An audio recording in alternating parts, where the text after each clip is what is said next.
Guess who's back? It is your boy, Chad Big Bad Johnson, and I'm here for your NXT Fast Forward. I know it's been forever. The content has been really trash to me lately. Sorry, WWE, but it is what it is.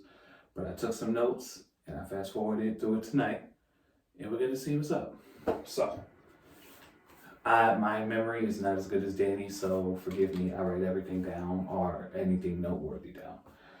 So first we started off with mediocre Zoe Stark promo. I'm not big on Zoe Stark, but I'm not small on her either, if that makes sense. She's just okay. I mean, she's talented. I wish her the best of luck. I just don't necessarily need to see her all the time. After that, we got interruption from a heel, Cora Jade. I don't know if Cora Jade as a heel really works. I feel like they could have went maybe a Bailey route for Cora Jade. It would have been great. She's this ambitious, hyperactive skater girl, and I just think turning her heel has been one of the biggest letdowns and mistakes of late. But anyway, moving on. After that, we have an interruption from Mandy Rose and Toxic Attraction. Mandy Rose is still doing pretty good. Can't fault her. I think sending her back down to NXT was the best bet for her because she looks more like a star. She looks seasoned. She looks almost like a vet compared to a lot of the other ones. So when she does go back to the main roster, hopefully with the whole stable, they'll all look great and they'll, propel their careers. After that, we had Grayson Waller versus Wesley. Wesley has promise. He has to open himself up to being more individual. He has to get rid of the tag team woes and really set himself forward in his solo career, and I think he'll be great.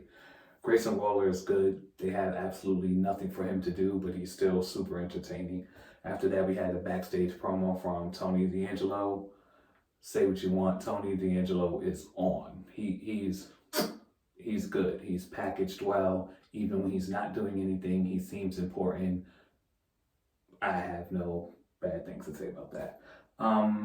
After that, we got a backstage promo from Joe Gacy and his stable. I'm very unsure if they're the new Wyatt family, the new Brood, the new Ministry of Darkness, or what, but it just seems, they seem very unsure. Joe Gacy can talk, but the whole stable, like as a whole, it doesn't seem like it's fitting. Maybe we just need more time, but hey, I'm back, so let's go. After that, we had Apollo Crews versus Zion Quinn. Absolute snooze fest. Apollo Crews picks up the win as he needs it. I'm kind of glad he's back at NXT because he was definitely drowning on the main roster, even though he had the Intercontinental run, but he just seems very NXT, and I think they rushed getting him out of NXT for no reason because he should have been someone who was the NXT champion, and then maybe on the main roster he would have done better. Either way, super talented. Zion Quinn, I don't really get. I don't understand. I don't know who he is. Is he Samoan? Is he just a big guy? Is he athletic? Does he have promo skills? Or is he just this big, cool dude that they like throwing in our face because he's big and supposedly cool? He's not that cool, by the way.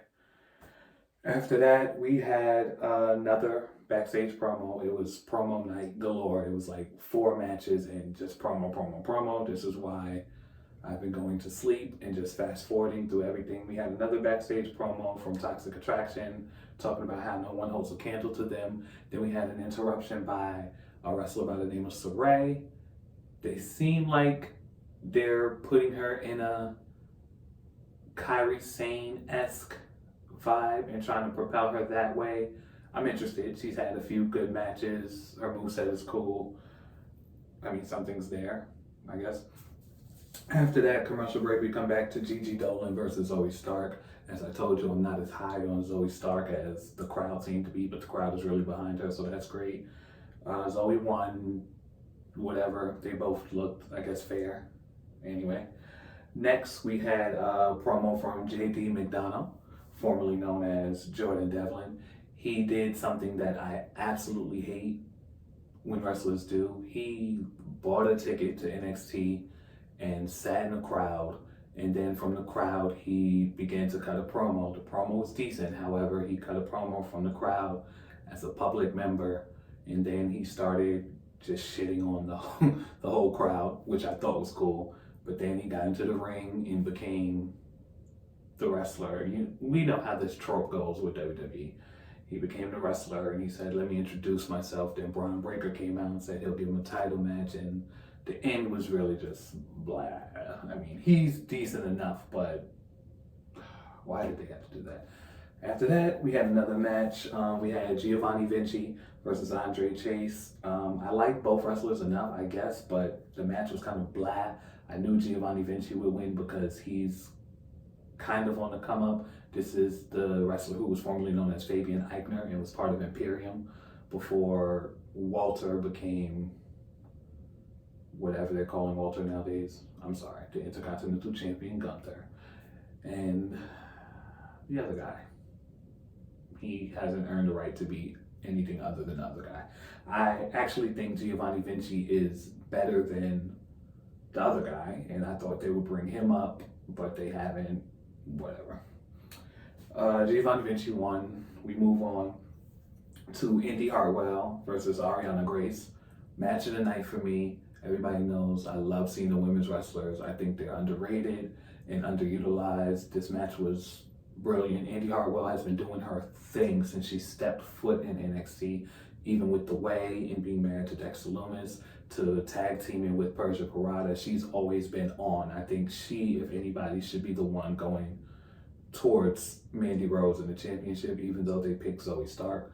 But I think Indy Hartwell is actually a gem, and for her to avoid all the cuts around her, everybody was getting cut around her and not her, kind of says a little bit. But then again, this is WWE.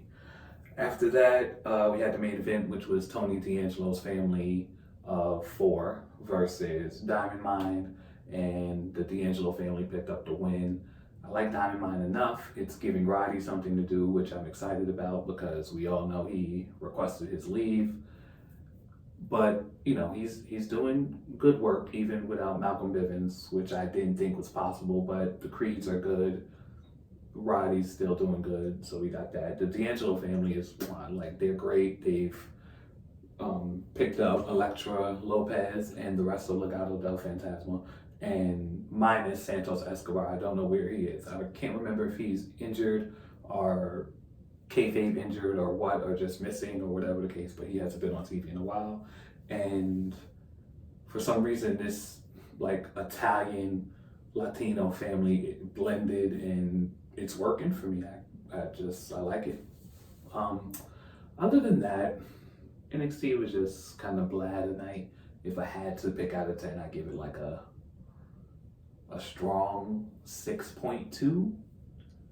So there's room for improvement, and there was room to fail more as well. So I guess we'll do that. But I'm Chad Big Bad Johnson, and this has been your NXT Fast Forward. Tune in. Mark it down.